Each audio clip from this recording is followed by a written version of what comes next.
Hello everyone, it is October 29th, and I think the thing that finally convinced me that I was actually in the UK and this wasn't all just a dream was waking up, looking out the window and seeing the British flag like waving in the breeze. We are definitely not in Kansas or Vermont anymore, Dodo. Adam, Time Lord Fishwick and I both got ready to head out. We are going to go to Barrie Comic Con today and we're going to see Colin Baker, the Sixth Doctor himself. The Sixth Doctor! How is this happening? How is this real? Oh my gosh, we've got to catch a tram. He's a cool guy. Oh, I'm so excited. I packed my bags and Adam, Time Lord Fishwick and I went to the Victoria Station, where we were both feeling kind of hungry, so I got Adam some Greg's cheese and onion pasties. For myself, I got a tuna BLT from Greg's, along with a triple chocolate donut, because I could not resist it. Oh my gosh, it was so good. Marshmallow in the center, so sweet, and I loved every bite of it. Aaron from All Things Doctor Who and Harry from Harry Williams Productions met us. Hey everybody, we're about to go on the train to meet Colin Baker and Barrie. Oh my gosh. Carrot juice. And we found the right tram to take to Barrie. Because it was my idea to go to Barrie Comic Con and I convinced everybody else the night before that we should go, Aaron kept asking me where we were going. I was like, you tell me. And we arrived in Barrie and it was beautiful there, and we found our way to the Barrie Art Museum, which was where Barrie Comic Con was happening. And so we're there, we wait in line outside the museum. There was a change in venue of the location for where the actors would be. Barrie Comic Con happened in several different buildings. We see Colin Baker cross the road and waved hello. It was like meeting royalty. And across the road from where we were waiting in line was a car that looked exactly like Sarah Jane's car from the Sarah Jane Adventures. And we got a visit from Hacker T Dog, who is a dog puppet that appears on the CBBC television channel as voiced by Phil Fletcher. And so he came out and Hacker said hello. Welcome to Barrie Comic Con Day. It's going to be a success. Hacker literally ate my phone. How cute was that? So we then head inside, and it's this beautiful museum, huge portraits and paintings, the most fancy location I've ever been to a convention at. The receptionists were so lovely. They let me store my luggage just behind the reception desk, and so we went up a level and waited in line, and we spot Colin Baker. All of a sudden it sinks in, not only that I'm in the same vicinity, the same area as Colin Baker, but I'm in the same room as Colin Baker. Adam kindly let me meet him first, and so I asked him for a signature in my Hootopia book, which he gave, and it was just beautiful. He signed on his Sixth Doctor page. It was amazing. He was so nice and lovely. Oh my gosh, in the best mood and just so happy to be there. And I told him about my trip and my channel, and he was just so nice and lovely. People say don't meet your heroes, but that has not been my experience in this whole trip. I was in shock. I also paid for him to record a video, which I'm so excited. Take a look. Here it is. Don't forget to subscribe to the Doctor Who Guide YouTube channel. You know it makes sense.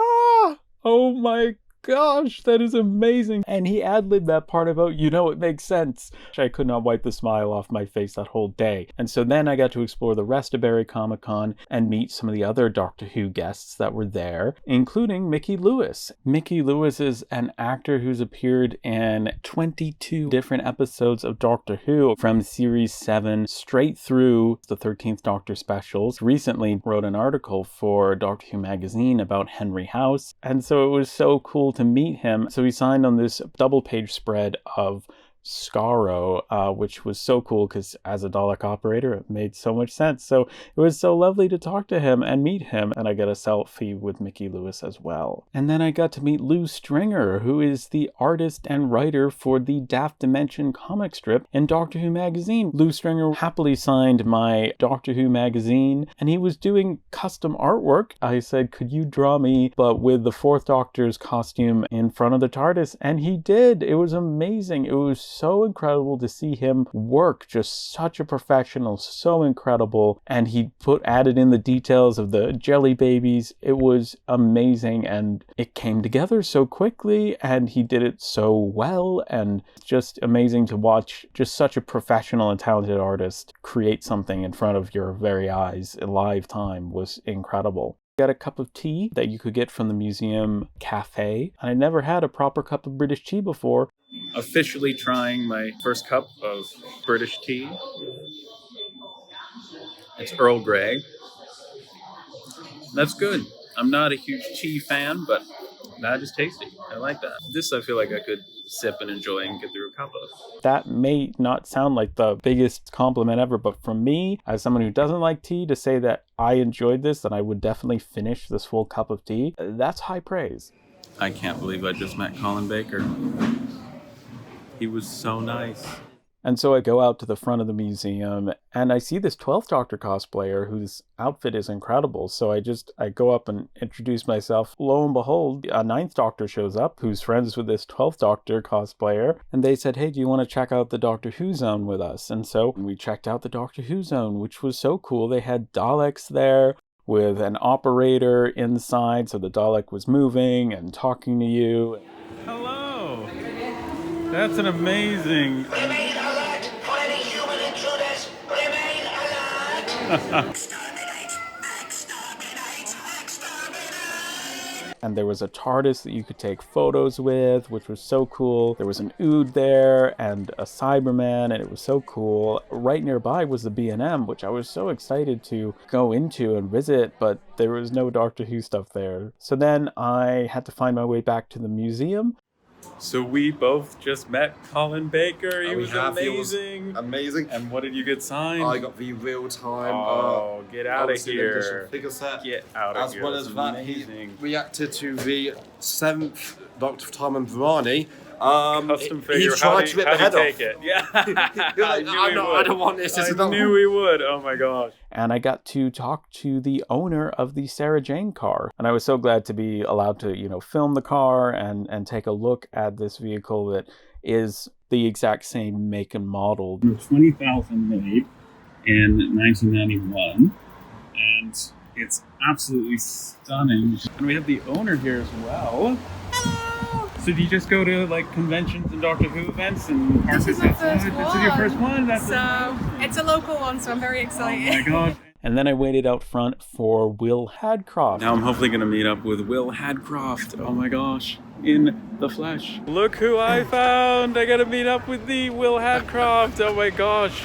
No longer do I just have a signed CD from you from the UK, but I get to meet you in person. Oh my gosh, Does it's it get amazing. any better? Nope.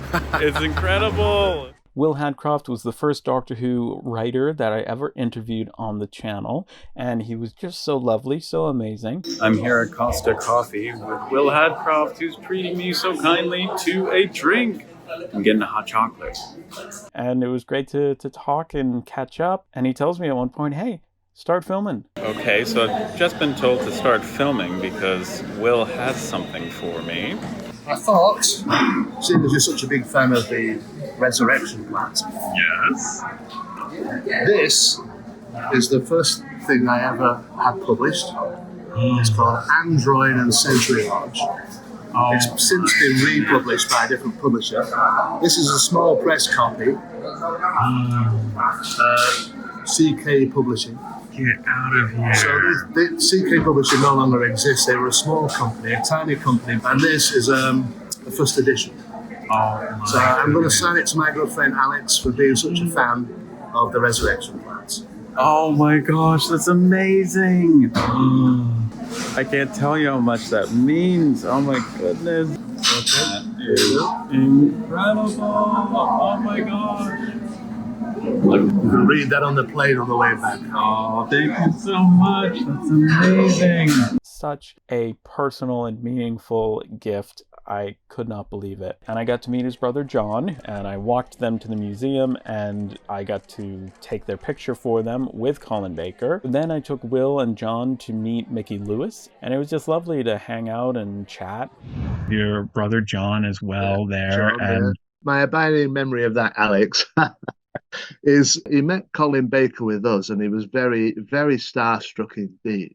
But the thing that I remember most fondly is when he said to you, of course, you haven't come all the way from Vermont to Britain just for Doctor Who, have you? You've got family here and you're visiting various people along the way. And when you said, no, it is just for Doctor Who, the look on his face, he couldn't believe it. And so Will Hadcroft and Jon headed out, and so we said our goodbyes, and all of a sudden, someone says my name. Hey, Alex. And I look over, and it's none other than, look who I just found. It's Mark Worgan. Oh my gosh. The editor of the 1997 Doctor Who Annual.